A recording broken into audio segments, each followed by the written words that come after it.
Hello and welcome to our YouTube channel Katha Rangoli. हाजिर हूँ मैं लेकर एक और मज़ेदार और चटपटी सी कहानी लेकर। तो चलिए आज सुनते हैं कहानी एक और एक 11। एक बार की बात है, बनगिरी के घने जंगल में एक उन्मत्त हाथी ने भारी उत्पात मचा रखा था। वह अपनी ताकत के नशे में चूर होने के कारण किसी को कुछ नहीं समझता था। बनगिरी में ही एक पेड़ पर एक चिड़िया व चिड़े का एक छोटा सा सुखी संसार था। चिड़िया अंडों पर बैठी नन्हे नन्हे प्यारे बच्चों के निकलने के सुनहरे सपने देखती रहती। एक दिन क्रूर हाथी गरजता हुआ, चिंघाड़ता, पेड़ों को तोड़ता मरोड़ता हुआ उसी ओर आया। देखते ही देखते उसने चिड़िया के घोंसले वाला पेड़ भी तोड़ डाला। घोंसला नीचे आ गिरा, अंडे टूट गए और ऊपर से हाथी का पैर उस पर पड़ा। चिड़िया और चिड़ा चीखने चिल्लाने के सिवा और कुछ न कर सके। हाथी के जाने के बाद चिड़िया छाती पीट पीट कर रोने लगी।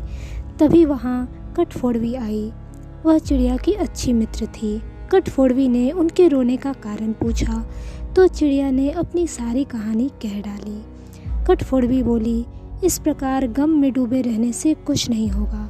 उस हाथी को सबक सिखाने के लिए हमें भी कुछ करना होगा। चिड़िया ने निराशा दिखाई। हम छोटे मोटे जीव उस बलशाली हाथी से कैसे टक्कर ले सकते हैं। कठफोड़वी ने समझाया, एक और एक मिलकर 11 बनते हैं। हम अपनी शक्तियाँ जोड़ेंगे। कैसे? मेरा एक मित्र व्यांक नामक भंवरा है, हमें उससे सलाह लेना चाहिए। चिड़िया और कठफोड़वी भंवरे से मिली।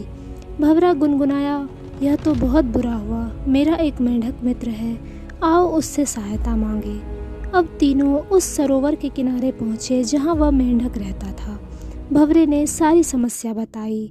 मेंढक भर्राए स्वर में बोला, आप लोग धैर्य से जरा यहीं मेरी प्रतीक्षा करें, मैं गहरे पानी में बैठकर कुछ सोचता हूँ।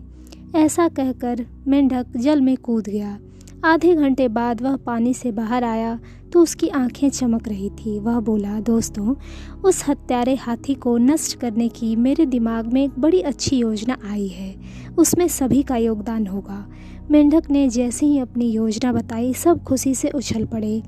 योजना सचमुच ही अद्भुत थी। मेंढक ने दोबारा बारी बारी सबको अपना अपना रोल समझाया। कुछ ही दूरी पर वह उन्मत्त हाथी तोड़ फोड़ मचाकर वह पेट भरकर कोपलों वाली शाखाएं खाकर मस्ती में खड़ा झूम रहा था। पहला काम भंवरे का था। वह हाथी के कानों के पास जाकर मधुर राग गाने लगा। राग सुनकर हाथी मस्त होकर आंखें बंद करके झूमने लगा। तभी कठफोड़वी ने अपना काम कर दिखाया। वह आई और अपनी सुई जैसी नुकीली चोंच से उसने तेजी से हाथी की दोनों आंखें बींध डाली। हाथी की आंखें फूट गई। वह तड़पता हुआ अंधा होकर इधर उधर भागने लगा। जैसे जैसे समय बीतता जा रहा था, हाथी का क्रोध बढ़ता जा रहा था। आँखों से नज़र न आने के कारण ठोकरों और टक्करों से शरीर जख्मी होता जा रहा था। जख्म उसे और चिल्लाने पर मजबूर कर रहे थे। चिड़िया कृतज्ञ स्वर में मेंढक से बोली, भैया, मैं आजीवन तुम्हारी आभारी रहूँगी, तुमने मेरी इतनी सहायता कर दी। मेंढक ने कहा, आभार मानने की ज़रूरत नहीं है, मित्र ही मित्र के काम आते हैं। एक तो आंखों में जलन और ऊपर से चिल्लाते चिंघाड़ते हाथी का गला सूख गया। उसे तेज प्यास लगने लगी। अब उसे एक ही चीज़ की तलाश थी, वह था पानी।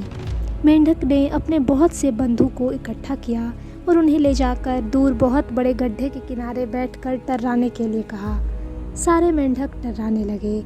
मेंढक की टर्राहट सुनकर हाथी के कान खड़े हो गए। वह यह जानता था कि मेंढक जल स्रोत के निकट ही वास करते हैं। वह उसी दिशा में चल पड़ा। टर्राहट और तेज होती जा रही थी। प्यासा हाथी और तेज भागने लगा।